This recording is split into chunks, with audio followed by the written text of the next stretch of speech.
या खंडाचे तहसीलदार माननीय साहेबांना निवेदन दिलेलं आहे की शिरोळमध्ये असणारी जी Ajit multistate cooperative credit limited संस्था, या संस्थेनं फार मोठ्या प्रमाणामध्ये या तालुक्यातील जे कर्जदार आहेत, जे जामीनदार आहेत, यांची फार मोठ्या प्रमाणामध्ये खरं तर फसवणूक केलेली आहे. अजित मल्टीस्टेट ह्या गोंडस नावाखाली या संस्थेचे जे चेअरमन असतील, संचालक असतील किंवा व्यवस्थापक आहेत, हे खऱ्या अर्थानं सावकारी पद्धतीनं इथला जो सर्वसामान्य कर्जदार आहे, जो जामीनदार आहे, यांना सावकारी पद्धतीनं चक्रवाढ दरानं वसुली करून नाहक त्यांना त्रास घेऊन अमाप रक्कम ही संस्था खरं तर मोठ्या प्रमाणामध्ये या शिरोळ या ठिकाणी वसूल करत आहे. आमची पहिली मागणी आहे, खरं तर अशी जी बेकायदेशीर जी संस्था आहे, जी सावकारीला प्रोत्साहन देतं, या संस्थेची मान्यता रद्द केली पाहिजे. मी आपल्याला या ठिकाणी एक प्रामुख्यानं मुद्दा की ज्या मुद्द्यानुसार आम्ही निवेदन दिलेलं आहे की या संस्थेमध्ये नारायण वानखेडे यांनी 7 लाख रुपयाचं कर्ज लोन घेतलं होतं जमीन सपाटीकरणासाठी. त्या कर्जदाराचे काही हप्ते हे तो आजारी असल्यामुळं थकीत गेले.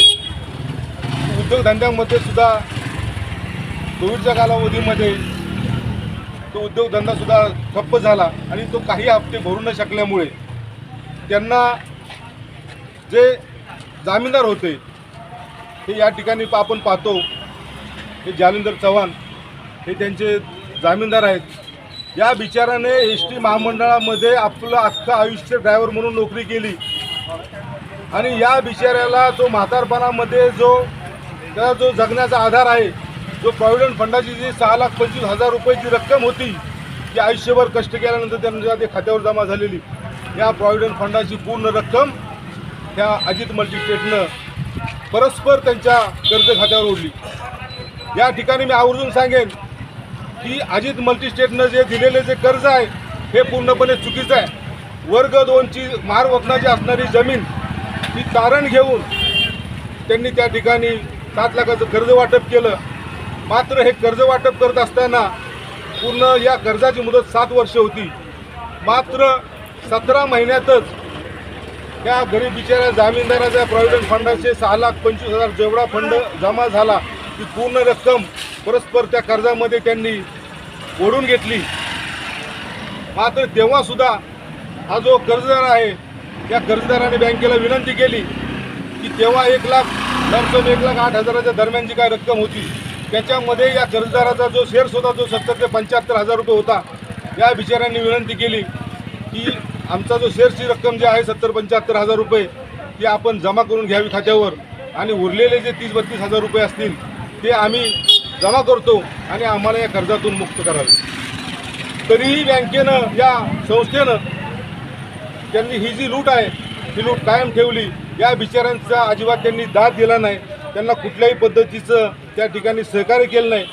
ज्या कर्जाला हे जे जामीन आहेत जालिंदर चव्हाण, खरं तर कर्जदाराची पेमेंट स्लिप घेऊन यांना जामीन केलं होतं. यांचा कुठल्याही पद्धतीचा सातबारा त्यांनी घेतला नव्हता.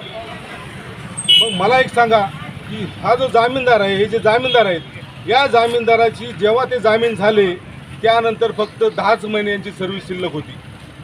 मग या संस्थेनं ज्या माणसाची 10 महिने फक्त सर्व्हिस शिल्लक आहे त्यांची पेमेंट स्लिप जेव्हा घेतली तेव्हा त्या संस्थेला समजायला पाहिजे होतं की या माणसाकडून आपण इतर कर्ज वसूल कसे करणार आहोत. पूर्णपणे बनावटगिरी या संस्थेची चालू आहे.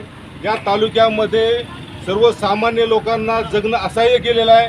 इथला जो शेतकरी आहे, जो गरीब माणूस आहे की जो बँकेकडे संस्थेकडे जात असतो की त्याला आपल्या व्यवसाय वाढीसाठी थोड्याशा कर्जाची आवश्यकता असते, परंतु ही गेंड्याच्या कातड्याची ही अजित मल्टीस्टेट जी संस्था आहे, या संस्थेला खऱ्या अर्थानं जी आर्थिक पिळवणूक जो करण्याचा यांनी प्रयत्न केलेला आहे ती तात्काळ थांबवावी.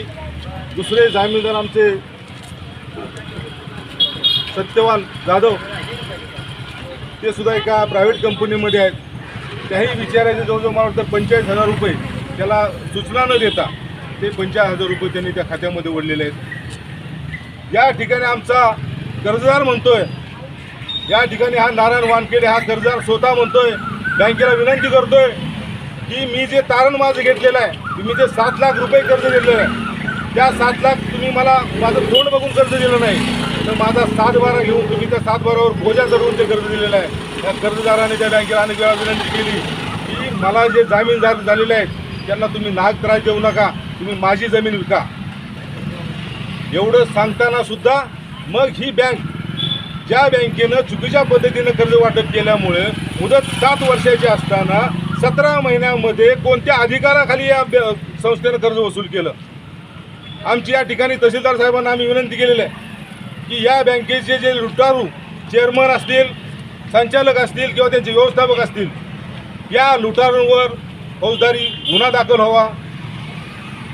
32 गजची जमीन आहे, वर्ग 2ची जी जमीन आहे, ही कुठलंही म्हणजे ही जमीन मुळात तारण घेता येत नाही. ही तारण घेतली त्या बिचाऱ्याला पूर्णपणे, या तिघांना सुद्धा पूर्णपणे भूमिहीन करण्याचा कुटील डाव केलेला आहे. त्यांच्यावर ॲट्रॉसिटी गुन्हा दाखल करून त्यांच्यावर सुद्धा कारवाई झाली पाहिजे.